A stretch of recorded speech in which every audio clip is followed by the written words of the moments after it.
ನಮಸ್ಕಾರ. ಉತ್ತರ ಕರ್ನಾಟಕ ಮಧ್ಯಾಹ್ನ ನ್ಯೂಸ್ ನೋಡೋಕೆ ಸ್ವಾಗತ. ನಾನು ಪ್ರಿಯಾಂಕಾ ಶ್ರೀಗುರು. ಬನ್ನಿ ಕ್ವಿಕ್ಕಾಗಿ ನೋಡೋಣ ಇಂದಿನ ಪ್ರಮುಖ ಸುದ್ದಿಗಳನ್ನ. ಪರಿಷ್ಕೃತ ಕನಿಷ್ಠ ವೇತನವನ್ನ ರಾಜ್ಯದ ಎಲ್ಲಾ ಸರ್ಕಾರಿ ಹಾಗೂ ಖಾಸಗಿ ಸಂಸ್ಥೆಗಳ ಹೊರಗುತ್ತಿಗೆ ನೌಕರರಿಗೆ ತಕ್ಷಣವೇ ಜಾರಿಗೊಳಿಸುವಂತೆ ಆಗ್ರಹಿಸಿ all India United trade union centre Kalaburagi ಜಿಲ್ಲಾ ಸಮಿತಿ ಜಿಲ್ಲಾಧಿಕಾರಿಗಳ ಮೂಲಕ ಮುಖ್ಯಮಂತ್ರಿಗೆ ಮನವಿಯನ್ನ ಸಲ್ಲಿಸಿತು. 22 ಮೇ 2026 ಕನಿಷ್ಠ ವೇತನ ಅಂತಿಮ ಅಧಿಸೂಚನೆಯನ್ನ ಅಮಾನತಿನಲ್ಲಿ ಇಡುವ ಯಾವುದೇ ಪ್ರಸ್ತಾವನೆಯನ್ನ ತಿರಸ್ಕರಿಸಬೇಕು. ಬಾಕಿ ವೇತನವನ್ನ ಪಾವತಿಸಬೇಕು.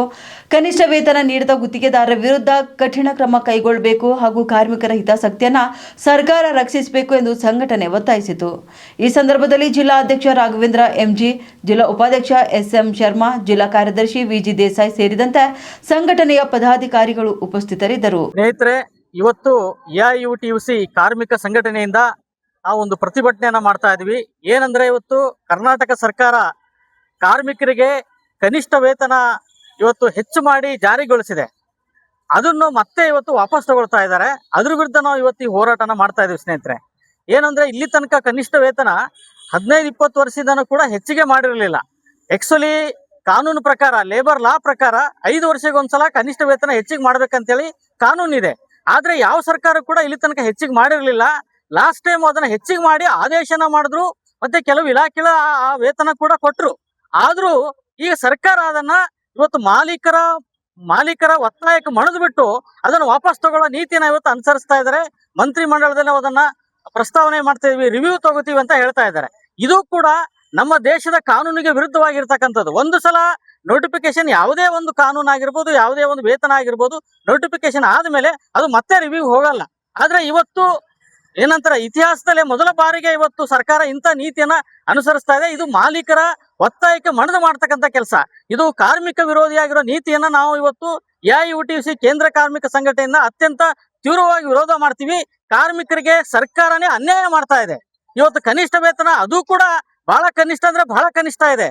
ಆ ವೇತನ ಕೂಡ ಕಾರ್ಮಿಕರಿಗೆ ಸರಿ ಹೋಗೋದಿಲ್ಲ. ಅದನ್ನೇ ಇವತ್ತು ವಾಪಸ್ ತಗೊಳ್ಳುವಂತ ಕ್ರಮನ ಇವತ್ತು ರಾಜ್ಯ ಸರ್ಕಾರ ಮಾಡ್ತಾ ಇದೆ. ಇದ್ರ ವಿರುದ್ಧ ನಮ್ಮ ಹೋರಾಟ ನಡೀತಾ ಇದೆ. ಈಗ ನಾವು ಕೇಳ್ತಿರೋದು ಏನಪ್ಪಾ ಅಂದ್ರೆ, ಯಾವ ಕಾರಣಕ್ಕೂ ಕೂಡ ಈ ಒಂದು ವೇತನವನ್ನ ವಾಪಸ್ ತಗೊಳ್ಬಾರ್ದು. ಈಗ ಏನು ಇವತ್ತು ಪರಿಷ್ಕೃತ ವೇತನ ಜಾರಿಗೊಂಡಿದೆ, ಅದನ್ನ ಮುಂದುವರಿಬೇಕೇ ಹೊರತಾಗಿ ಅದನ್ನ ವಾಪಸ್ ತಗೊಳ್ಳೋದು ಕಾರ್ಮಿಕರಿಗೆ ಮಾಡೋ ದ್ರೋಹ ಆಗುತ್ತೆ. ಇದಕ್ಕೋಸ್ಕರ ಇವತ್ತು ನಮ್ಮ ಕಾರ್ಮಿಕ ಸಂಘಟನೆಯಿಂದ ಪ್ರತಿಭಟನೆ ಮಾಡ್ತಾ ಇದೀವಿ. ಸರ್ಕಾರ ಇದಕ್ಕೆ ಎಚ್ಚರಗೊಳ್ಳಿಲ್ಲ, ಇದನ್ನ ಈ ಒಂದು ಕ್ರಮವನ್ನ ಹಿಂದಕ್ಕೆ ತಗೊಳ್ಳಿಲ್ಲಪ್ಪ ಅಂತಂದ್ರೆ ನಾವು ಉಗ್ರವಾಗಿರ್ತಕ್ಕಂಥ ಹೋರಾಟವನ್ನ ಮಾಡೋದಕ್ಕೆ ಸಿದ್ಧವಾಗಿದ್ವಿ. ಸರ್ಕಾರ ಎಚ್ಚರಗೊಳ್ಬೇಕಂತ ಹೇಳಿ ಈ ಮೂಲಕ ನಾನು ಸರ್ಕಾರಕ್ಕೆ ಎಚ್ಚರಿಸ್ತಾ ಇದ್ದೀನಿ. SM ಶರ್ಮಾ, AIUTUC ಜಿಲ್ಲಾ ಕಾರ್ಯದರ್ಶಿ, ಕಲಬುರಗಿ.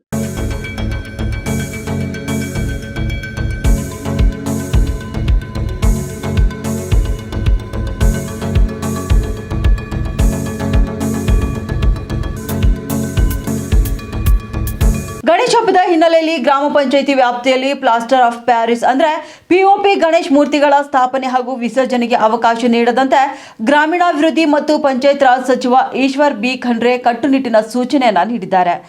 ಪರಿಸರ ಸ್ನೇಹಿ, ಬಣ್ಣರಹಿತ ಮಣ್ಣಿನ ಗಣೇಶ ಮೂರ್ತಿಗಳ ಪೂಜೆ ಹಾಗೂ ವಿಸರ್ಜನೆಗೆ ಮಾತ್ರ ಇದೀಗ ಅವಕಾಶ ಕಲ್ಪಿಸುವಂತೆ ಇಲಾಖೆ ಅಧಿಕಾರಿಗಳಿಗೆ ನಿರ್ದೇಶನವನ್ನು ನೀಡಿ POP ಮೂರ್ತಿಗಳ ತಯಾರಿಕೆ, ಸಂಗ್ರಹ, ಸಾಗಾಟ ಮತ್ತು ಮಾರಾಟಕ್ಕೆ ಕಡಿವಾಣ ಹಾಕುವ ಜೊತೆಗೆ ಸಾರ್ವಜನಿಕರಲ್ಲಿ ಜಾಗೃತಿ ಮೂಡಿಸುವಂತೆ ಅಧಿಕಾರಿಗಳಿಗೆ ಸೂಚನೆಯನ್ನ ನೀಡಿದ್ದಾರೆ. ಇನ್ನು ರಾಸಾಯನಿಕ ಬಣ್ಣ ಹಾಗೂ ಭಾರಲೋಹಗಳಿಂದ ಕೂಡಿರುವ POP ಮೂರ್ತಿಗಳ ವಿಸರ್ಜನೆಯಿಂದ ಜಲಮೂಲಗಳು ಕಲುಷಿತವಾಗಿ ಪರಿಸರ ಮತ್ತು ಜಾನುವಾರುಗಳ ಆರೋಗ್ಯದ ಮೇಲೆ ದುಷ್ಪರಿಣಾಮ ಉಂಟಾಗ್ತಿದೆ. ಹೀಗಾಗಿ ರಾಜ್ಯ ಸರ್ಕಾರದ ಆದೇಶ ಮತ್ತು ನ್ಯಾಯಾಲಯದ ನಿರ್ದೇಶನದಂತೆ ಎಲ್ಲ ಗ್ರಾಮ ಪಂಚಾಯಿತಿಗಳು ಈ ನಿಯಮವನ್ನು ಕಟ್ಟುನಿಟ್ಟಾಗಿ ಜಾರಿಗೊಳಿಸಿ ಪರಿಸರ ಸಂರಕ್ಷಣೆಗೆ ಆದ್ಯತೆ ನೀಡಬೇಕು ಎಂದು ಸಚಿವ ಈಶ್ವರ್ B ಖಂಡ್ರೆ ಅವರು ಆದೇಶ ಹೊರಡಿಸಿದ್ದಾರೆ.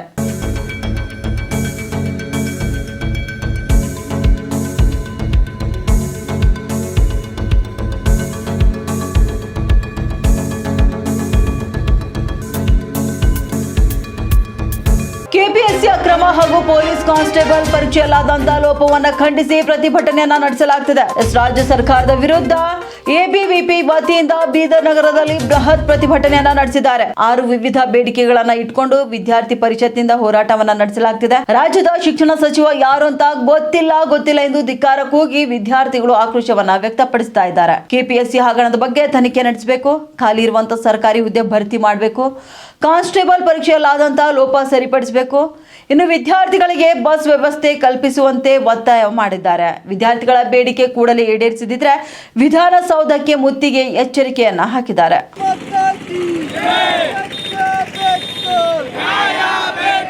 ಯಾರು ನಮ್ಮ ರಾಜ್ಯದ ಶಿಕ್ಷಣ ಸಚಿವರು? ಯಾರು ನಮ್ಮ ರಾಜ್ಯದ ಶಿಕ್ಷಣ ಸಚಿವರು? ಭಾರತ್ ಮಾತಾ ಕಿ ಜೈ.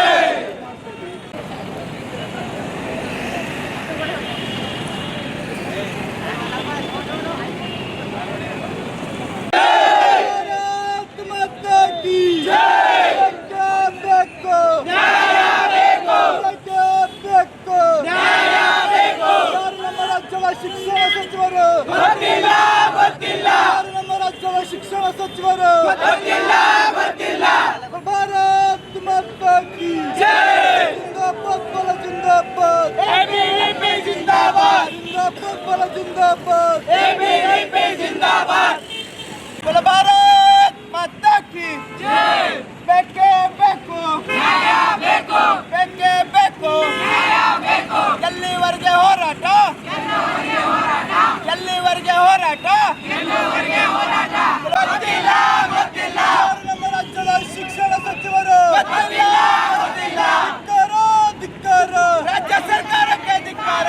ರಾಜ್ಯ ಸರ್ಕಾರಕ್ಕೆ ಧಿಕ್ಕಾರ. ಭಾರತ್ ಮಾತಾ ಕಿ ಜೈ. ಬೇಕು ಎಲ್ಲಿವರೆಗೆ ಹೋರಾಟ? ಗೆಲ್ಲವರೆಗೆ ಹೋರಾಟ. ಎಲ್ಲಿವರೆಗೆ ಹೋರಾಟ? ಗೆಲ್ಲವರೆಗೆ ಹೋರಾಟ. ಭಾರತ್ ಮಾತಾ ಕಿ ಜೈ.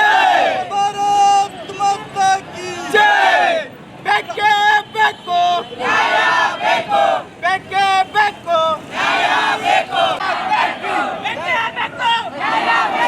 ಬೇಕೇ ಬೇಕು. Nations power. ರಾಜ್ಯದಲ್ಲಿ ಆಗ್ತಕ್ಕಂಥ KPSC ಎಕ್ಸಾಮ್ ಆಗಿರ್ಬೋದು, PC ಎಕ್ಸಾಮ್ ಆಗಿದೆ. ಮೊನ್ನೆ ವಿಜಯಪುರ ತಾಳಿಕೋಟೆ ಎಂಬ ಗ್ರಾಮದಲ್ಲಿ ಎಕ್ಸಾಮ್ ನಡೆದಿದೆ. ಮೊನ್ನೆ ಲೋಪದೋಷಗಳಾಗಿದೆ. ಇದೇ ಥರ ಮುಂದೆ ಆಗಬಾರ್ದು ಮತ್ತು ಆ ವಿದ್ಯಾರ್ಥಿಗಳಿಗೆ ನ್ಯಾಯ ಸಿಗಬೇಕು. ಮತ್ತು ಅದ್ರ ಜೊತೆ ಕಾಯಂ ಶಿಕ್ಷಕರ ನೇಮಕಾತಿ ಮಾಡಬೇಕು. ಮತ್ತು ನಮ್ಮ ರಾಜ್ಯದಲ್ಲಿ ಶಿಕ್ಷಣ ಸಚಿವರೇ ಇಲ್ಲ, ಕೂಡಲೇ ಅವರಿಗೆ ಶಿಕ್ಷಣ ಸಚಿವರು ನೇಮಕ ಮಾಡಬೇಕು.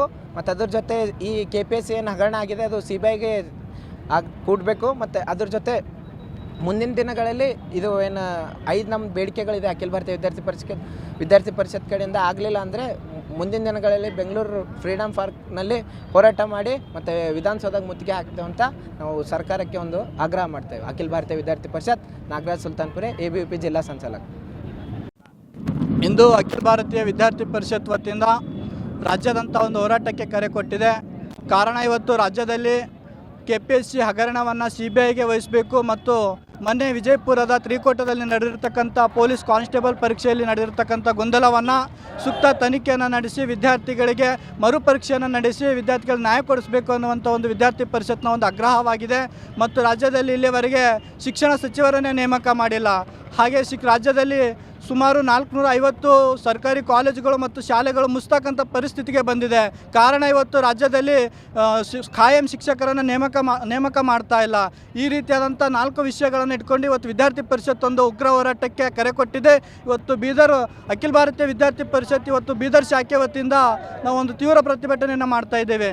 ನಮ್ಮ ರಾಜ್ಯದ ಗೃಹ ಮಂತ್ರಿಗಳು ಒಂದು ಹೇಳಿಕೆಯನ್ನು ಕೊಡ್ತಾರೆ, ರಾಜ್ಯದಲ್ಲಿ ನೀವು 25 ದಿನಗಳವರೆಗೆ ಉಪವಾಸ ಸತ್ಯಾಗ್ರಹವನ್ನು ನಡೆಸಿ ಆಮೇಲೆ ನಾವು ಲಾಠಿ ಚಾರ್ಜ್ ಮಾಡ್ತೀವಿ, ಆಮೇಲೆ ರಾಜೀನಾಮೆ ಕೊಡ್ತಕ್ಕಂಥದ್ದನ್ನು ನೋಡೋಣ ಅನ್ನುವಂಥ ಒಂದು ಹೇಳಿಕೆಯನ್ನು ಕೊಡ್ತಾರೆ. ಇವತ್ತು ವಿದ್ಯಾರ್ಥಿ ಪರಿಷತ್ ಹೇಳ್ತಾ ಇದೆ, ನೀವು 25 ದಿನಗಳವರೆಗೆ ಲಾಠಿ ಚಾರ್ಜನ್ನು 25 ದಿನಗಳವರೆಗೆ ಉಪವಾಸ ಸತ್ಯಾಗ್ರಹವನ್ನು ನಡೆಸಬೇಕನ್ನುವಂಥ ಹೇಳಿಕೆಯನ್ನು ಕೊಟ್ಟಿದ್ರೆ, ನಾವು ಬೆಂಗಳೂರಿನ ಫ್ರೀಡಮ್ ಪಾರ್ಕ್ನಲ್ಲಿ ಒಂದು ಧರಣಿ ಸತ್ಯಾಗ್ರಹವನ್ನು ಪ್ರಾರಂಭವಾಗಿದೆ. 25 ದಿನಗಳವರೆಗೆ ನೀವು ಕೊಟ್ಟಿರ್ತಕ್ಕಂಥ ಒಂದು ಹೇಳಿಕೆಗೆ ನಾವು ಸವಾಲನ್ನು ಸ್ವೀಕಾರ ಮಾಡ್ತಾ ಇದ್ದೀವಿ. ಈ ಒಂದು ಹೋರಾಟ ನಿಲ್ಲೋದಿಲ್ಲ. ವಿದ್ಯಾರ್ಥಿ ಪರಿಷತ್ ಹೋರಾಟ ಮಾಡ್ತಾ ಇದೆ. ವಿದ್ಯಾರ್ಥಿ ಪರಿಷತ್ತು ಇವತ್ತು ಅವರು ಹೇಳಿಕೆ ಕೊಟ್ಟಿರ್ತಕ್ಕಂಥದ್ದು ಯಾವುದೋ ಒಂದು ಪಕ್ಷಕ್ಕಲ್ಲ. ಅದನ್ನ ಒಂದು ಮಾಧ್ಯಮದಲ್ಲಿ ಪ್ರಕಟಣೆ ಆಗಿತ್ತು. ಯಾವ ಮಾಧ್ಯಮ ಸಂಸ್ಥೆ ಹಿಂಗೆ ಹೇಳಿದಾರೆ ಅಂತ ಹೇಳಿದ್ರೆ ಅದಕ್ಕೆ ಕ್ಷಮೆ ಕೇಳಿದೆ. ಮತ್ತೆ ನಾನು BJP ಅವ್ರಿಗೆ ಹೇಳಿದ್ದೀನಿ ಅಂತ ಹೇಳಿದರೆ ಅವರಿಗೆ ಕ್ಷಮಾಪಣಾ ಪತ್ರ ಒಂದು ಮಾಧ್ಯಮ ಸಂಸ್ಥೆನೇ ಕೊಟ್ಟಿದೆ. ಹೌದು, ರಾಜ್ಯದ ಗೃಹ ಸಚಿವರ ಒಂದು ಹೇಳಿಕೆಯನ್ನು ನಾವು ಖಂಡಿಸ್ತಾ ಇದ್ದೇವೆ. BJP ಅವರ ಕೊಟ್ಟಿರ್ತಕ್ಕಂಥ ಹೇಳಿಕೆನ ನಾವು ಅವರಿಗೆ ಬೆಂಬಲವನ್ನು ಕೊಡ್ತಾ ಇಲ್ಲ. ಅವರು ಹೇಳಿರ್ತಕ್ಕಂಥ ಒಂದು ಹೇಳಿಕೆಯನ್ನು ಖಂಡಿಸ್ತಾ ಇದ್ದೇವೆ. ಯಾಕೆ ಜಂತರ್ ಮಂತರ್ನ ವಿಷಯವನ್ನು ತಗೊಂಡು ನಮ್ಮ ರಾಜ್ಯದಲ್ಲಿ ನಡೀತಕ್ಕಂಥ ಸಮಸ್ಯೆಗಳಿಗೆ ನೀವು ಪರಿಹಾರ ಕೊಡ್ತಕ್ಕಂಥ ಹೇಳಿಕೆಗಳನ್ನು ಕೊಡಬೇಕಾಗಿತ್ತು. ಆದರೆ ನೀವು ಈ ರೀತಿಯಾದಂಥ ಹೇಳಿಕೆಗಳನ್ನು ಕೊಡ್ತಾ ಇದ್ದೀರಿ. ವಿದ್ಯಾರ್ಥಿಗಳೇ ಆಗ್ತಕ್ಕಂಥ ಅನ್ಯಾಯದ ವಿರುದ್ಧ ವಿದ್ಯಾರ್ಥಿಗಳ ಪ್ರತಿಭಟನೆ ಮಾಡ್ತೀವಿ. ನಮಗೆ ಕೊಟ್ಟಿರ್ತಕ್ಕಂಥ ಸವಾಲು ಕೂಡ ಆಗಿರಬಹುದು. ನಾವು ಅದನ್ನು ವಿದ್ಯಾರ್ಥಿ ಪರಿಷತ್ ಕೂಡ ಆ ಸವಾಲನ್ನು ಸ್ವೀಕರಿಸಿದೆ. ನೀವೇನಾದರೂ ಈ ಒಂದು KPSC ಹಗರಣವನ್ನು CBIಗೆ ವಹಿಸಲಿಲ್ಲಪ್ಪ ಅಂತಂದರೆ, ಪೊಲೀಸ್ ಕಾನ್ಸ್ಟೇಬಲ್ ಪರೀಕ್ಷೆಯನ್ನು ಪರೀಕ್ಷೆ ನಡೆಸಲಿಲ್ಲಪ್ಪ ಅಂತಂದರೆ, ರಾಜ್ಯದಲ್ಲಿ ಕಾಯಂ ಶಿಕ್ಷಕರ ನೇಮಕಾತಿ ಮಾಡಲಿಲ್ಲಪ್ಪ ಅಂತಂದರೆ ನಾವು ವಿಧಾನಸೌಧ ಚಲೋ ಅನ್ನುವಂಥ ಒಂದು ಕರೆಯನ್ನು ನೀಡ್ತೀವಿ. ಒಂದು ದೊಡ್ಡ ಮಟ್ಟದ ಪ್ರತಿಭಟನೆಯನ್ನು ಮಾಡ್ತೀವಿ. ವಿಧಾನಸೌಧವನ್ನು ಮುತ್ತಿಗೆ ಆಗ್ತಕ್ಕಂಥ ಪರಿಸ್ಥಿತಿ ಕೂಡ ನಮ್ಮ ರಾಜ್ಯದ ವಿಧಾನಸೌಧಕ್ಕೆ ಬರ್ಬೋದು ಅನ್ನುವಂಥ ಮಾತನ್ನು ಕೂಡ ಹೇಳ್ತಾ, ನಮ್ಮ ಹೆಸರು ಪವನ್ ಕುಮಾರ್ ಅಂತ, ಕಲಬುರಗಿ ವಿಭಾಗ ಸಂಚಾಲಕ ABVP ಕಲಬುರಗಿ.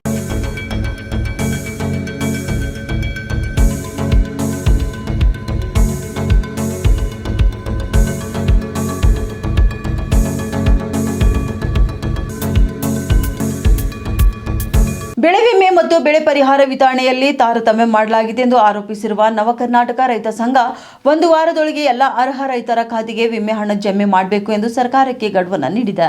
ಇಲ್ಲವಾದರೆ ಕಲಬುರಗಿ ಜಿಲ್ಲೆಯ ಎಲ್ಲ ತಾಲೂಕು ಕೇಂದ್ರಗಳಲ್ಲಿ ರಾಜ್ಯ ಹಾಗೂ ಕೇಂದ್ರ ಸರ್ಕಾರದ ವಿರುದ್ಧ ಹೋರಾಟ ನಡೆಸುವುದಾಗಿ ಸಂಘದ ರಾಜ್ಯಾಧ್ಯಕ್ಷ ದಯಾನಂದ್ ಸಿ ಪಾಟೀಲ್ ಎಚ್ಚರಿಕೆಯನ್ನು ನೀಡಿದ್ದಾರೆ.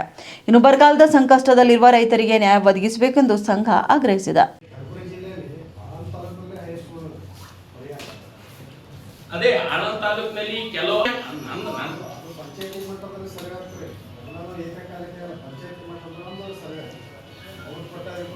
ನಾವೇನಿದ್ವಲ್ಲ. ಹಾಗಾದ್ರೆ ಇದರಲ್ಲಿ ನನಗೆ ಇನ್ನೊಂದು ಸಂಶಯ ಇದೆ. ಅಂದ್ರೆ ಇನ್ನೊಂದು ಆ ಡ್ರೋನ್ ಏನ್ರಿ ಆ ನಾಟಕವಾಗಿ ಸಮೀಕ್ಷೆ ಮಾಡ್ತದೇನೋ ಅಂತ ಅನಿಸ್ತದೆ. ಡ್ರೋನ್ ಹೇಗೆ ಸಮೀಕ್ಷೆ ಮಾಡ್ತದೆ? ನಾನೇನು ಜಿಲ್ಲಾಧಿಕಾರಿಗಳಿಗೆ ಮಾತಾಡಿದೆ, ಸರ್ 1 ಎಕರೆಯಲ್ಲಿ ಕನಿಷ್ಠ ಒಂದು ಭಾಗದಲ್ಲಿ 4-5 ತೊಗರಿ ಮತ್ತು ರಾಜ್ಯ ಸರ್ಕಾರ ಈ ರೈತನ ಪರವಾಗಿಲ್ಲ ಅಂತಕ್ಕಂಥ ಇವತ್ತು ಖಡಾಖಂಡಿತವಾಗಿ ಹೇಳಿದ್ದಾರೆ. ಬೆಳೆ ವಿಮೆ ಕೊಡುವಲ್ಲಿ ವಿಳಂಬ ನೀತಿ ಹಾಗೂ ತಾರತಮ್ಯ. ಕಲಬುರಗಿ ಜಿಲ್ಲೆಯಲ್ಲಿ ವಿವಿಧ ತಾಲೂಕಿನಲ್ಲಿ ವಿವಿಧ ಗ್ರಾಮ ಪಂಚಾಯತಿ ವ್ಯಾಪ್ತಿಯಲ್ಲಿ ಬರತಕ್ಕಂಥ ಹಳ್ಳಿಗಳಿಗೆ ಇನ್ನೂ ಆ ಬೆಳೆ ವಿಮೆ ತಲುಪಿಲ್ಲ. ಹೋದ ಸಾರಿ ನಾವು ಮುಖ್ಯಮಂತ್ರಿಗಳು ಭೇಟಿ ಕೊಟ್ಟಾಗ 225 ಕೋಟಿ ರೂಪಾಯಿ ಬಿಡುಗಡೆ ಮಾಡಿದ್ರು, ಸರಿ ಇದೆ. ಅದಾದ ನಂತರ ನಾವು ದೊಡ್ಡ ಪ್ರಮಾಣದ ಆಂದೋಲನ ಮಾಡಿದ ನಂತರ ಜಿಲ್ಲಾಧಿಕಾರಿಗಳು ಮತ್ತು JDಗಳು ಏನು ಹೇಳಿದ್ರು, ಇನ್ನು 1 ವಾರದಲ್ಲಿ ನಿಮಗೆ ಅಂತ ಪ್ರತಿಯೊಂದು ರೈತರಿಗೆ ಏನದ ಖಾತೆಗೆ ನಾವು ಹಣ ಜಮಾ ಮಾಡ್ತೇವೆ ಅಂತಕ್ಕಂಥ. ಈಗ ಏನಾಗಿದೆ ಅಂದ್ರೆ ಹ್ಯಾಂಗ್ ಜಮಾ ಆಗಿದೆ ಅಂದ್ರೆ 25, 30, 40 ರೂಪಾಯಿ ಜಮಾ ಆಗಿದೆ.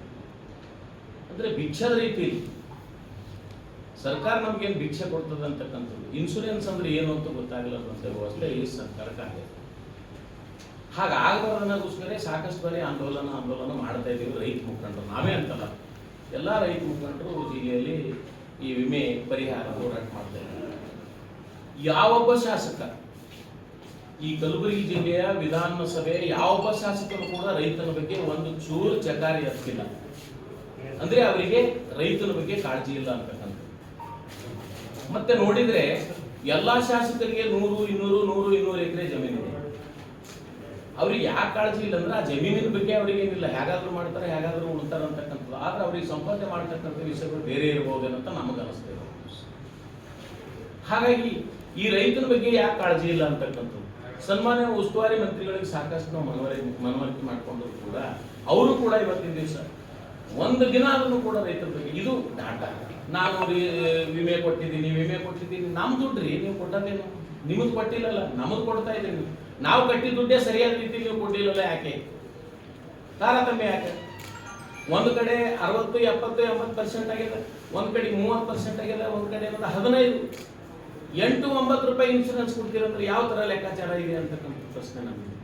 ಹಾಗಾಗಿ ನಾವು ಇವತ್ತಿನ ದಿವಸ ಬಹುಶಃ ಹೀಗಾದ್ರೆ ಇವರು ಮನೆಯಲ್ಲ ಅಂತಕ್ಕಂಥದ್ದು ಆಂದೋಲನ ಮೂಲಕನೂ ಕೇಳಿದೆವು, DC ಆಫೀಸ್ ಮುತ್ತಿಗೆನೂ ಹಾಕಿದೆವು. ಯಾವುದು ಕೂಡ ಮೊನ್ನೆ ಜಿಲ್ಲಾಧಿಕಾರಿಗಳಿಗೆ ಮಾತಾಡಿದಾಗ ಜಿಲ್ಲಾಧಿಕಾರಿಗಳು ಪಾಪ ಸರಿಯಾದ ರೀತಿಯಲ್ಲಿ ಹೇಳಿದರು.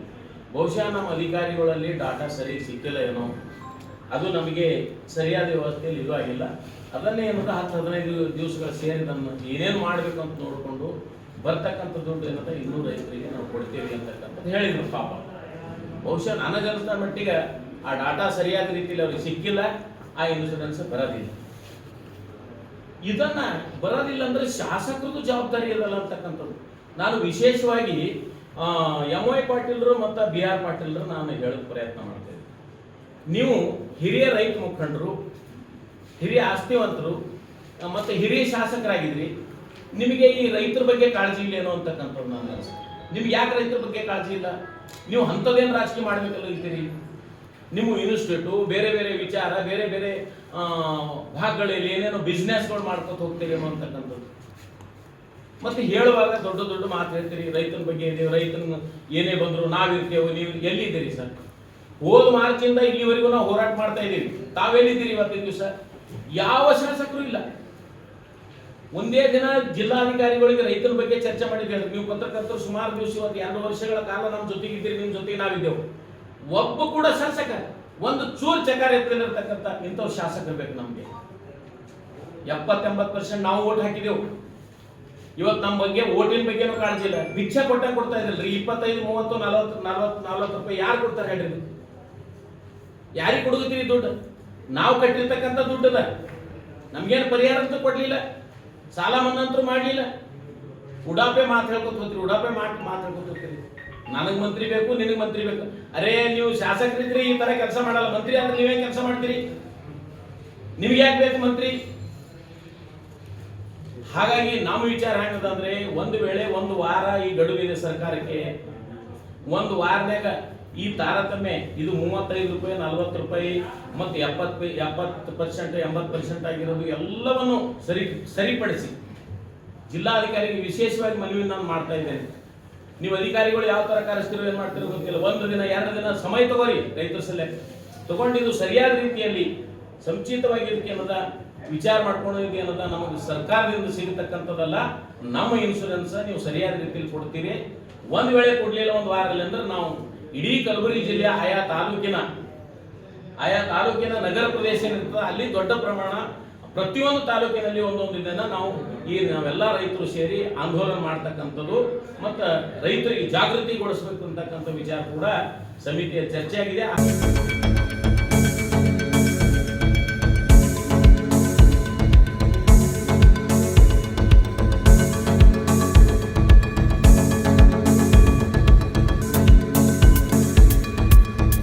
ಭಾಲ್ಕಿ ಪಟ್ಟಣದಲ್ಲಿ ಆಗಸ್ಟ್ 11ರಂದು ನಡೆಸಲು ನಿರ್ಧರಿಸಿರುವ ಜಿಲ್ಲಾ ಮಟ್ಟದ ಮಹಿಳಾ ಸಮ್ಮೇಳನದಲ್ಲಿ ಮಹಿಳೆಯರಿಗೆ ಪ್ರಥಮಾದ್ಯತೆ ಕೊಡಲಾಗುವುದು ಎಂದು ಕನ್ನಡ ಸಾಹಿತ್ಯ ಪರಿಷತ್ ಜಿಲ್ಲಾಧ್ಯಕ್ಷ ಸುರೇಶ್ ಚನ್ಶೆಟ್ಟಿ ಹೇಳಿದರು. ಪಟ್ಟಣದಲ್ಲಿ ಕನ್ನಡ ಸಾಹಿತ್ಯ ಪರಿಷತ್ ಜಿಲ್ಲಾ ಮಟ್ಟದ ಮಹಿಳಾ ಸಮ್ಮೇಳನದ ಪೂರ್ವಭಾವಿ ಸಭೆಯ ಅಧ್ಯಕ್ಷತೆಯನ್ನು ವಹಿಸಿ ಅವರು ಮಾತನಾಡಿ ಹೇಳಿದರು. ಉದ್ಘಾಟನೆ ಮತ್ತು ಸಮಾರೋಪ ಹೊರತುಪಡಿಸಿ ಎಲ್ಲಾ ಗೋಷ್ಠಿಗಳ ವೇದಿಕೆ ಮೇಲೆ ಮಹಿಳೆಯರೇ ಇರುವಂತೆ ನೋಡಿಕೊಳ್ಳಲಾಗುವುದು. ಸಮ್ಮೇಳನದಲ್ಲಿ ಮಹಿಳೆಯರಿಗೆ ಪ್ರಥಮಾದ್ಯತೆ ನೀಡಲಾಗುವುದು ಎಂದು ತಿಳಿಸಿದ್ದಾರೆ. ಇನ್ನು ಕಾರ್ಯಕ್ರಮದ ಸಮಿತಿಗಳಲ್ಲಿರುವ ಎಲ್ಲ ಸದಸ್ಯರು ತಮ್ಮ ಕಾರ್ಯವನ್ನು ಅಚ್ಚುಕಟ್ಟಾಗಿ ನಿರ್ವಹಿಸಬೇಕು. ಸಮ್ಮೇಳನದಲ್ಲಿ ಯಾವುದೇ ಲೋಪ ಬರದಂತೆ ಕನ್ನಡದ ಮನಸ್ಸುಗಳು ಒಗ್ಗಟ್ಟಾಗಿ ದುಡಿಯಬೇಕು ಎಂದು ತಿಳಿಸಿದರು. ನಂತರ ಕನ್ನಡ ಸಾಹಿತ್ಯ ಪರಿಷತ್ತು ತಾಲೂಕಾ ಅಧ್ಯಕ್ಷ ನಾಗಭೂಷಣ ಮಾಮಡೆ ಅವರು ಮಾತನಾಡಿ, ಲಿಂಗೈಕ್ಯ ಡಾಕ್ಟರ್ ಚನ್ನಬಸವ ಪಟ್ಟದೇವರ ಕ್ಷೇತ್ರವಾದ ಭಾಲ್ಕಿಯಲ್ಲಿ ಮಹಿಳಾ ಗೋಷ್ಠಿ ನಡೆಸಲು ನಿರ್ಧರಿಸಿರುವುದು ಸಂತಸದ ಸಂಗತಿಯಾಗಿದೆ.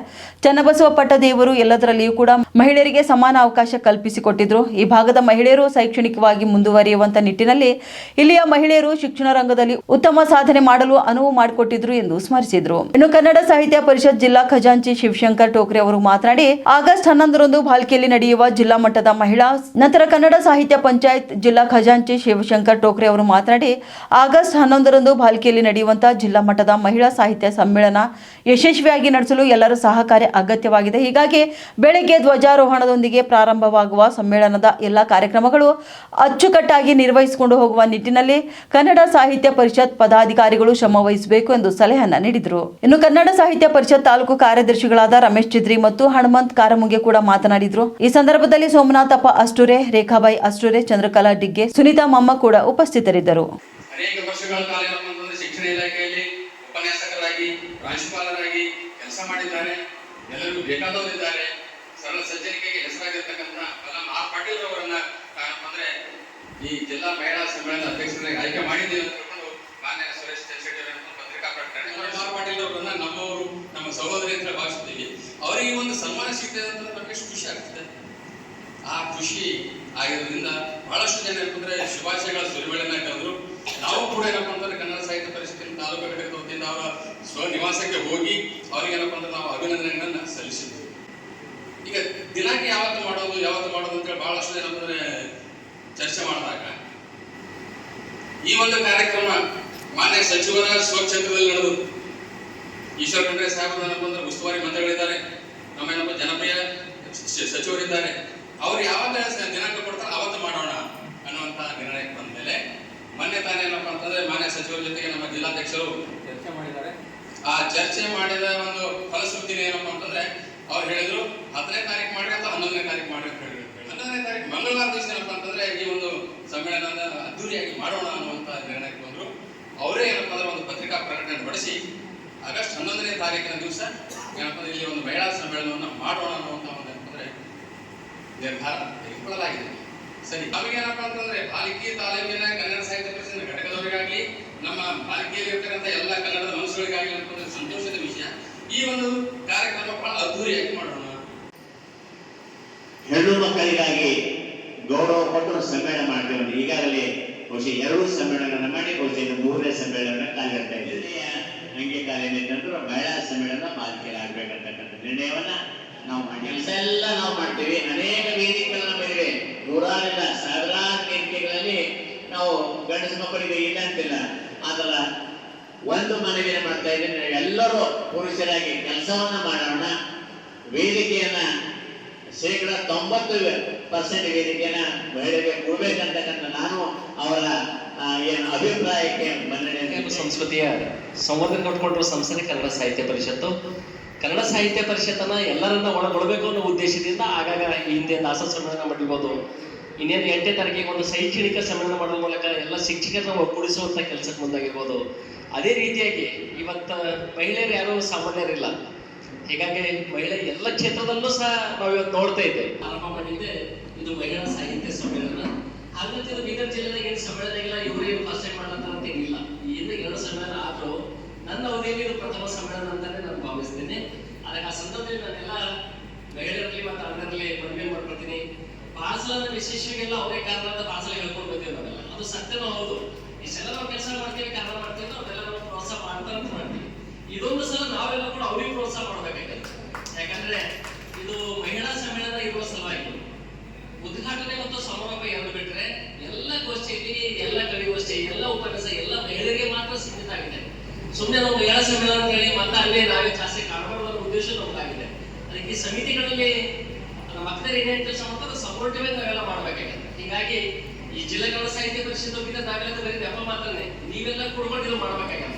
ಹಾಗಂತ ನಿಮ್ಗೆ ಏನ್ ಬಿ ಗೊತ್ತಿಲ್ಲ, ನಾನು 50 ಮಂದಿ ಹೇಳ್ತೀನಿ ಅನ್ನೋದು ಏನಿಲ್ಲ. ಇವೆಲ್ಲ ಈ ಹಿಂದೆ ಅನೇಕ ಸಮ್ಮೇಳನ ಮಾಡಿದ್ದೀವಿ.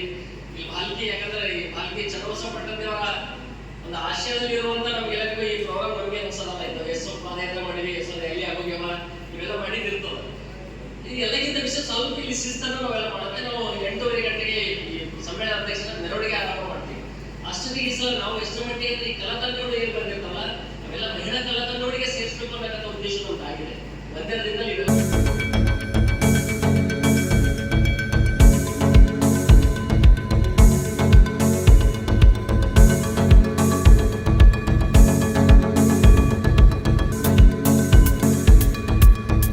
ಬಳ್ಳಾರಿ ಸಿನಿಮೆಯ ರೀತಿಯಲ್ಲಿ ನಡೆದಂತಹ ತ್ರಿಕೋನ ಪ್ರೇಮ ಪ್ರಕರಣದಲ್ಲಿ ಇದೀಗ ಯುವತಿ ಬಲಿಯಾಗಿದ್ದಾಳೆ. ಹಳೆ ಲವರ್ ಕಾಟಕ್ಕೆ ವಿಡಿಯೋ ಮಾಡಿಕೊಂಡು ಸೂಸೈಡ್ ಮಾಡಿಕೊಂಡ ಯುವತಿ. ಸೂಸೈಡ್ ಮಾಡಿಕೊಳ್ಳುವ ಮುನ್ನ ಹೊಸ ಲವರ್ಗೆ ಕರೆ ಮಾಡಿ ನಡೆದಂತ ಘಟನೆ ಬಗ್ಗೆ ವಿವರಣೆಯನ್ನ ನೀಡಿದ್ದಾಳೆ ಯುವತಿ. ಇಬ್ಬರು ಲವರ್ಗಳ ಕಾಟಕ್ಕೆ ತಮ್ಮ ಮಗಳು ಸೂಸೈಡ್ ಮಾಡಿಕೊಂಡಿದ್ದಾಳೆ ಎಂದು ದೂರನ್ನ ನೀಡಿದ್ದಾರೆ ಪೋಷಕರು. ಖಾಸಗಿ ಫೋಟೋಗಳನ್ನ ಇದೀಗ ವೈರಲ್ ಮಾಡ್ತೇವೆ ಎಂದು ಬೆದರಿಕೆ ಹಾಕಿದ ಹಿನ್ನೆಲೆ ಯುವತಿ ಆತ್ಮಹತ್ಯೆಗೆ ಶರಣಾಗಿದ್ದಾಳೆ ಎಂದು ತಿಳಿದು ಬಂದಿದೆ. ಬಳ್ಳಾರಿಯ ಕೌಲ ಬಜಾರ್ ಮೂಲದ ಫಿರ್ದೋಸ್ ಎಂಬ ಯುವತಿ ಬೆಂಗಳೂರು ಐಟಿ ಕಂಪನಿಯಲ್ಲಿ ಉದ್ಯೋಗಿಯಾಗಿದ್ರು. ಅವಾಗ ಅಜಿಮ್ ಎನ್ನುವ ಕೌಲ ಬಜಾರ್ ಏರಿಯಾದ ಹುಡುಗನ ಜೊತೆಗೆ ಪ್ರೀತಿಯಾಗಿರುತ್ತೆ. ನಂತರ ಆ ಹುಡುಗಿಯನ್ನ ಪ್ರೀತಿ ಹೆಸರಲ್ಲಿ ತಲೆ ಕೆಡಿಸಿ ಅವಳನ್ನ ದುರುಪಯೋಗ ಪಡಿಸಿಕೊಂಡಿದ್ದನು ಎನ್ನುವುದು ಇದೀಗ ಪೋಷಕರ ಆರೋಪವಾಗಿದೆ. ಕೆಲ ದಿನಗಳ ಬಳಿಕ ಅಜೀಮ್ನ ವರ್ತನೆಯಿಂದ ಬೇಸರಗೊಂಡಿದ್ದಂತ ಯುವತಿ ಫಿರ್ದೋಸ್ ಆತನಿಂದ ದೂರವಿದ್ದಳು. ಬಳಿಕ ಅಜೀಮ್ನ ಸ್ನೇಹಿತ ಸೋಹೈಲ್ ಜೊತೆಗೆ ಪ್ರೀತಿ ಮಾಡಿ ಮದುವೆ ಮಾಡಿಕೊಳ್ಳಲು ಯುವತಿ ಮುಂದಾಗಿದ್ದಳು ಎಂದು ತಿಳಿದು ಬಂದಿದೆ. ಮದುವೆ ವಿಚಾರ ಗೊತ್ತಾಗ್ತಿದ್ದಂತೆ ತನ್ನ ಜೊತೆ ಇರುವಂತಹ ಖಾಸಗಿ ಫೋಟೋ ವೈರಲ್ ಮಾಡುವುದಾಗಿ ಮೊದಲ ಲವರ್ ಅಜೀಮ್ ಬೆದರಿಕೆ ಹಾಕಿದ್ದಾನೆ. ಇನ್ನು ಯಾವುದಕ್ಕೂ ತೋಚದಂತೆ ಯುವತಿ ಲೈವ್ ವಿಡಿಯೋ ಮಾಡಿ ಆತ್ಮಹತ್ಯೆಗೆ ಶರಣಾಗಿದ್ದಾಳೆ. ಆತ್ಮಹತ್ಯೆಗೆ ಕಾರಣವಾದವರಿಗೆ ಶಿಕ್ಷೆ ಆಗಲಿ ಎಂದು ಲೈವ್ ವಿಡಿಯೋ ಮಾಡಿ ಆತ್ಮಹತ್ಯೆಗೆ ಶರಣಾಗಿದ್ದಾಳೆ. ಯುವತಿ ಸಾವಿಗೆ ನ್ಯಾಯ ಒದಗಿಸಿ ಎಂದು ಕುಟುಂಬಸ್ಥರು ಕೌಲ್ ಬಜಾರ್ ಠಾಣೆಯಲ್ಲಿ ದೂರನ್ನ ನೀಡಿದ್ದಾರೆ. ಇದೀಗ ಇಬ್ಬರು ಲವರ್ಗಳು ಪರಾರಿಯಾಗಿದ್ದಾರೆ. ಪೊಲೀಸರು ಅವರಿಗೆ ಹುಡುಕಾಟ ಕೂಡ ನಡೆಸುತ್ತಿದ್ದಾರೆ. नाम ज़ीनतुल फिरदौस।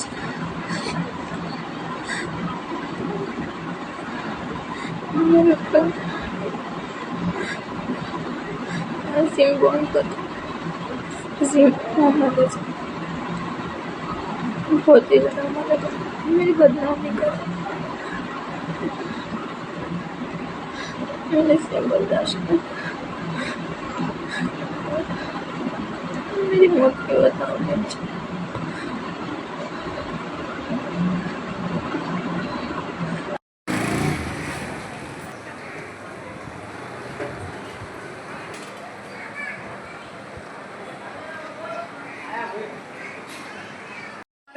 बहुत टार्चर कर डाले मेरे बच्ची को। 1 साल से मेरी बच्ची नरम बच्ची, अम्मी अम्मी को तो चले गई मेरी बच्ची। नहीं कर ले तू कैसे से मेरी बच्ची को टार्चर कर डाले। बदनाम कर तू वो कर दूंगा तो मेरी बच्ची को डरा को। मेरे बच्चे को इंसाफ मिला नहीं अभी तक। 10 दिन हो गया बच्ची को इंसाफ मिला ना। कौन भी रिस्पॉन्स, ना पुलिस वाले कर रहे ना कौन नहीं। वो प्रेशर कर रहे ऊपर से अपना को वापस ले लो, छोड़ो केस का। तो वो बच्चे गलत कर को फिर रहे। मेरे बच्ची नादान बच्ची गलती नहीं सो मर गई। गलत कर डाले मेरे बच्ची के साथ। मेरी बच्ची नरम बच्ची। हमारे अम्मी को पूछो, हमारे अम्मी को पूछो कर लेगा तो बच्ची नहीं कर ले तो कैसे टार्चर कर डाले मेरे बच्ची को। अजीम भी है, उन भी है, 2 जनी भी है। अजीम के बाद उसे नहीं कर ले तो कैसे हंसते हैं। वो बच्चे को कांटेक्ट कर को बच्चे के साथ ब्लैकमेल कराया है। उन्हें मैं कर ले तू उसे छोड़ डालू, नहीं उसे मैं देख ले तुमको तो बोल को बोला तो बच्चा। वो बच्चे सोहेल को भी बोली था हमारे बच्ची नहीं। हमारे अम्मी बाबा को पूछा, हमारे अम्मी बाबा हूँ बोले तो कर लेना का, नहीं तो नहीं का तो बोल को। हमारे अम्मी बाबा बोले तो कर ले तो बोली क्या बोला कि क्या कि मेरे बच्चे ने अजीम तो फुल अजीम करने वाला। उसके बाद उसने सोहेल 2 जने भी मिल को है, 2 जने मिल को करे। वो बच्चा कोई बात नहीं बोले हम ना को। बोलो बोलो हमारे बच्ची का पूरा प्रूफ है उन्होंने क्या क्या टार्चर करे। और साथ पुलिस वाले को भी बोले उनके पास है। हमारे बच्ची सुसाइड करते हम बोल को मरी। वो बच्चा मुझे टार्चर कर रहा था तो बोल को सुसाइड कर को वीडियो बना को मरी हमारी बच्ची। फिर भी क्या भी एक्शन नहीं ले रहे पुलिस वाले, एक्शन ही नहीं ले रहे। असल मेरे बच्चे जा खड्डे को 10 दिन हो गया, 10-11 दिन हो गए, कौन भी नहीं दे रेस्पॉन्स कर रहे ना। पकड़े वो बच्चे हमारे घर के सामने, अंके के सामने फिर रहे हो बच्चे ना। उनके अम्मा बाप पूछे उल्टा हम ना कुछ बुला को सहना करो तो टार्चर कर रहे। पुलिस वाले पकड़ा ले रहे हैं असल ना। उनके अम्मा बाप कहा है बच्चे वो सामने फिर रहे घर के सामने से। बोले तो भी हमें जान छोड़ मगत बोल को छोड़ा को बिठा डाले घर में, बिठा डाले तो भी जॉब छोड़ा डाले तो भी वो बच्चा हमारे बच्चे के पीछे छोड़ा नहीं। बहुत टार्चर कर डाला हमारे बच्ची को। हमारी बच्ची इन्हें अजीम बोल को, अजीम बच्चा बोल को उन्हें नहीं सोहेल उसका कॉन्टेक्ट दोस्त 2 जने भी सुना रहा हमारे बच्ची को ये कर डाले फ्रॉड कर को पैसे खा छोड़े हमारे बच्ची के पूरे। बच्ची को से ब्लैकमेल करे बच्चे। मालूम होगा हमारे बच्ची छोड़ को सब भी घर में बैठे तभी हमारे बच्ची को नहीं छोड़े। हमारे बच्ची वो डर को सुसाइड कर ले छोड़ी, सुसाइड कर ले सोचते हमें जाकर पुलिस स्टेशन में कंप्लेंट दिए। आज को 10 दिन हो गया, क्या भी रिस्पॉन्स दे रहे नहीं हो। हमना कुछ उल्टा बोला ले सेना कर रहे। पॉलिटिकल वाले ऊपर से प्रेशर कर रहे हैं हमना को केस वापस ले ले छोड़ो बोल को। वो बच्चों को पकड़ रहे नहीं। आज को 10 दिन हो गया छोड़ दे। हमारी बच्ची खड्डे चल गई है। इन असल क्या करने का बोल रहे नहीं। असल पुलिस वाले भी होता है। 3 दिन से चुपके बढ़ गए। 10 दिन हो गया हमारी बच्ची, 10-11 दिन हो गया हमारी बच्ची जाने वाली चले गई। इन्होंने देखा तो हमारे हंगे सामने फिर रहे हो बच्चे। हाँ उनको पकड़ रहे नहीं है कैसा क्या नहीं। हमें SP ऑफिस के भी 3-4 टाइम गए, मैडम को मिलने भी दिए नहीं उन्होंने। बहुत ये होगा हमारे बच्चे हम लोग चले गए कैसा तो भी बोल हम लोग इंसाफ दिलाओ हमारे बच्ची को। बहुत दर्द से मर गए हमारे बच्चे, नादान बच्चे। हमारे बच्ची बहुत नरम हमारी बच्ची। डर को घर में बढ़ गई तो भी छोड़े नहीं है उन्होंने असल छोड़े नहीं। बच्ची मेरे जॉब कर रहे तो भी पाप छुड़ा को घर में बिठाई बच्ची मेरे डर को। अम्मी नहीं करते, अम्मी वो बच्चे टार्चर कर रहे बोल को डराए तो भी वो बच्चे ऐसा कर डाले। असल पुलिस वाले भी रिस्पॉन्स कर रहे नहीं, क्या भी इंसाफ कर रहे नहीं। हमारे बच्ची 10-11 दिन है तो भी लाना सभी जने मिल को आगे कोई से बच्चा किसी भी नहीं होना भाई। बच्चा को दोस्तां के तो मेरे बच्चे पीछे पड़ गो। मेरे बच्चे का न्यालम कर डाले बंदे शादी कर ले, तुझे शादी कर ले तो बच्चे हमारे अम्मी बाबा को पूछो, हमारे अम्मी बाबा पूछो तो कर ले दूंगा तो बोली कहते हमारे बच्ची को क्या बोले कि क्या नहीं की। लास्ट बच्चा हो सोहेल फोन कर को बोला तुम्हारी बच्ची सुसाइड कर ली तो क्या कर डाले कि 2 जने मिल को। अभी कौन है इसमें जन्नतुल फिरदौस का तो बोल को जन्नतुल फिरदौस बोल को बेंगलुरु को नौकरी जा रही थी।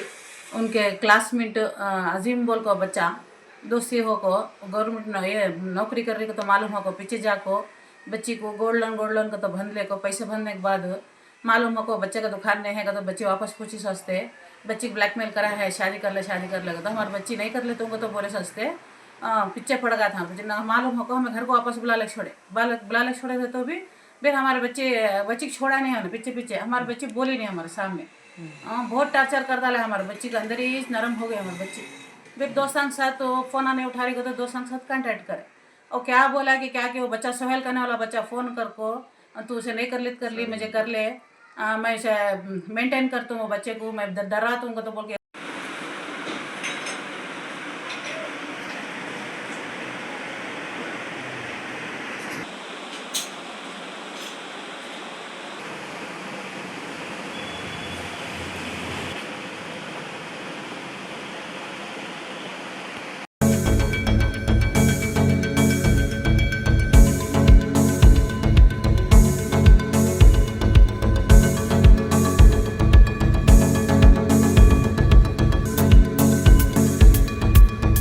ಬೀದರ್ನಲ್ಲಿ ಶಾರ್ಟ್ ಸರ್ಕ್ಯೂಟ್ನಿಂದ ಅಗ್ನಿ ಅವಘಡ ಸಂಭವಿಸಿದೆ. ತಡರಾತ್ರಿ ಧಗಧಗನೆ ಹೊತ್ತಿಯುರಿದಂತಹ ಮನೆಯ ವಸ್ತುಗಳು, ಮನೆಯಲ್ಲಿದ್ದಂತಹ ಲಕ್ಷಾಂತರ ಮೌಲ್ಯದ ವಸ್ತುಗಳು ಬೆಂಕಿಗೆ ಆಹುತಿಯಾಗಿವೆ. ಬಟ್ಟೆ, ಟಿವಿ, ಅಲ್ಮೇರಾ, ದಾಖಲೆಗಳು ಸೇರಿದಂತೆ ಆಹಾರ ಧಾನ್ಯಗಳು ಇದೀಗ ಸುಟ್ಟು ಭಸ್ಮವಾಗಿವೆ. ರವೀಂದ್ರ ಬೆಲ್ದಾಳೆ ಎಂಬುವರಿಗೆ ಸೇರಿದ ಮನೆ ವಸ್ತುಗಳು ಅಗ್ನಿಗೆ ಆಹುತಿಯಾಗಿದೆ ಎಂದು ತಿಳಿದು ಬಂದಿದೆ. ಬೆಂಕಿಯ ಕನ್ನಾಲಿಗೆ ಎಲ್ಲಾ ವಸ್ತುಗಳು ಸುಟ್ಟು ಕರಕಲಾಗಿವೆ. ಬೀದರ್ ನಗರದ ಭೀಮನಗರದಲ್ಲಿರುವಂತಹ ಮನೆಯಲ್ಲಿ ಈ ಒಂದು ಘಟನೆ ನಡೆದಿದೆ. ಮನೆಯಲ್ಲಿ ಎಲ್ಲಾ ವಸ್ತುಗಳು ಸುಟ್ಟು ಭಸ್ಮವಾಗಿದ್ದಕ್ಕಾಗಿ ಎಲ್ಲಾ ಕುಟುಂಬಸ್ಥರು ಇದೀಗ ಕಣ್ಣೀರು ಹಾಕ್ತಾ ಇದ್ದಾರೆ. ಮನೆಯಲ್ಲಿ ಯಾರು ಇಲ್ಲದಂತ ವೇಳೆ ಅಗ್ನಿ ಅವಘಡ ಸಂಭವಿಸಿದೆ. ಇನ್ನು ಸ್ಥಳೀಯರು ನೀರು ಹಾಕಿ ಬೆಂಕಿ ನಂದಿಸಲು ಪ್ರಯತ್ನ ಪಟ್ಟರೂ ಕೂಡ ಸುಟ್ಟು ಭಸ್ಮವಾಗಿವೆ ಎಲ್ಲಾ ವಸ್ತುಗಳು. ಅಗ್ನಿಶಾಮಕ ದಳದ ಸಿಬ್ಬಂದಿಗಳು ಬರುವಷ್ಟರಲ್ಲಿ ಎಲ್ಲಾ ವಸ್ತುಗಳು ಆಹುತಿಗಾಗಿವೆ. ಅಗ್ನಿಶಾಮಕ ದಳದ ಸಿಬ್ಬಂದಿಗಳು ಬರುವಷ್ಟರಲ್ಲಿಯೇ ಎಲ್ಲಾ ವಸ್ತುಗಳು ಅಗ್ನಿಗೆ ಆಹುತಿಯಾಗಿವೆ. ನಂತರ ಜೆಸ್ಕಾಂ ಅಧಿಕಾರಿಗಳು ಕೂಡ ಸ್ಥಳಕ್ಕೆ ಭೇಟಿಯನ್ನ ನೀಡಿ ಪರಿಶೀಲನೆ ನಡೆಸಿದ್ದಾರೆ. ಬೀದರ್ ನಗರ ಠಾಣಾ ವ್ಯಾಪ್ತಿಯಲ್ಲಿ ಘಟನೆ ನಡೆದಿದೆ.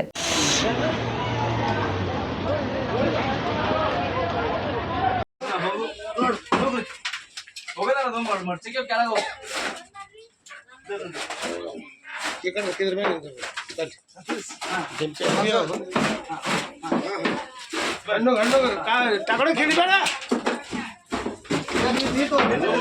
ಏನಿ ಘಟಕ ನೋಡಿ ಕೊಡು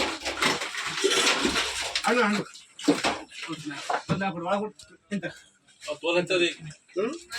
और ज्यादा बढ़ गई जी आज मारो मारो ಹೊಡಿ ನೀರು ಕುಳ್ಳೆ ನೀರು फायर इंजन वाला अंदर नहीं आको मारे क्या अंदर है साला ये नहीं बोला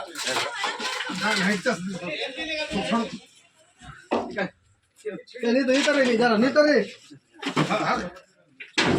यार मैं डाल देता हूं तो किसका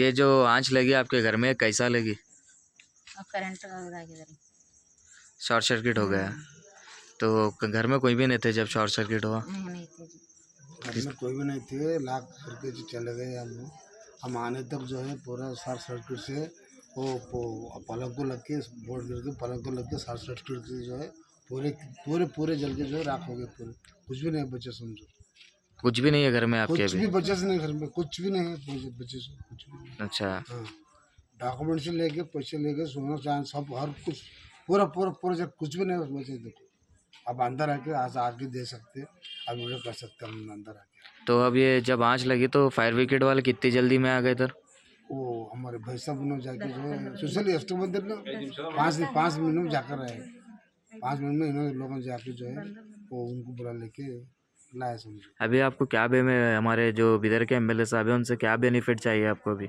वही बेनिफिट जितना हमारा नुकसान हो गया जो हम जब से हम कमा के रखे हम तो पूरे लाख इतना रिक्वेस्ट है हम घर को आके जो है जो हमारा जितना भी जो जल के जो राख हो गया जितने भी हमारा जो नुकसान हो गया उसको जो है जो कुछ मदद करना बोल के जो है हम एमएलए साहब मिनिस्टर से रिक्वेस्ट करते हैं। केबी वाले आए थे क्या इधर हाँ केबी वाले भी आके गए केबी वाले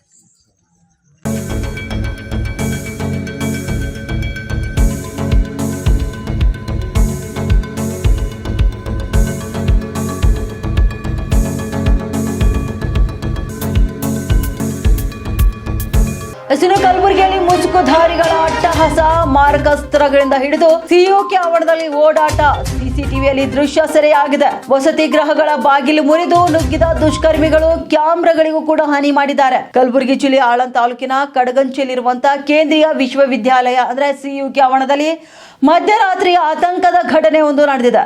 ಮುಸುಕುಧಾರಿಗಳ ಗುಂಪೊಂದು ಮಾರಕಾಸ್ತ್ರಗಳನ್ನು ಹಿಡಿದು ಆವರಣದಲ್ಲಿ ಸಂಚರಿಸಿದ್ದು, ಸದ್ಯ ಈ ದೃಶ್ಯಗಳು ಸಿಸಿಟಿವಿಯಲ್ಲಿ ಸೆರೆಯಾಗಿವೆ. ಮಧ್ಯರಾತ್ರಿ ಸುಮಾರು 3-4 ಮುಸುಕುಧಾರಿಗಳು ಹರಿತವಾದಂತಹ ಆಯುಧಗಳನ್ನು ಹಿಡಿದು ಕೇಂದ್ರೀಯ ವಿಶ್ವವಿದ್ಯಾಲಯದ ಆವರಣವನ್ನ ಪ್ರವೇಶ ಮಾಡಿದ್ದಾರೆ. ಆರೋಪಿಗಳು 3 ವಸತಿ ಗೃಹಗಳ ಮುಖ್ಯ ದ್ವಾರಗಳನ್ನು ಮುರಿದು ಒಳನುಗ್ಗಲು ಯತ್ನಿಸಿದ್ದಾರೆ. ಆವರಣದಲ್ಲಿದ್ದಂತಹ ಸಿಸಿಟಿವಿ ಕ್ಯಾಮೆರಾಗಳನ್ನು ಕೂಡ ಧ್ವಂಸಗೊಳಿಸಿರುವಂತಹ ಆರೋಪ ಇದೀಗ ಕೇಳಿ ಬಂದಿದೆ. ಸಂಶಯಾಸ್ಪದ ಚಲನವಲನಗಳನ್ನ ಗಮನಿಸಿದಂತ ಸಿಬ್ಬಂದಿ ಆರೋಪಿಗಳನ್ನು ಹಿಡಿಯಲು ಮುಂದಾದಾಗ ಅವರು ಸ್ಥಳದಿಂದ ಪರಾರಿಯಾಗಿದ್ದಾರೆ. ಸಂಪೂರ್ಣ ಘಟನೆ ವಿಶ್ವವಿದ್ಯಾಲಯದ ಸಿಸಿಟಿವಿ ಕ್ಯಾಮೆರಾಗಳಲ್ಲಿ ಇದೀಗ ದಾಖಲಾಗಿದ್ದು ತನಿಖೆಗೆ ಕೂಡ ಮುಂದುವರೆದಿದೆ. ಈ ಸಂಬಂಧಪಟ್ಟಂತೆ ವಿಶ್ವವಿದ್ಯಾಲಯದ ಕುಲಸಚಿವ ಪ್ರೊಫೆಸರ್ ಆರ್ ಬಿರಾದಾರ್ ಅವರು ನರೋಣ ಪೊಲೀಸ್ ಠಾಣೆಗೆ ದೂರನ್ನು ನೀಡಿದ್ದಾರೆ. ಪ್ರಕರಣ ದಾಖಲಾಗಿದೆ.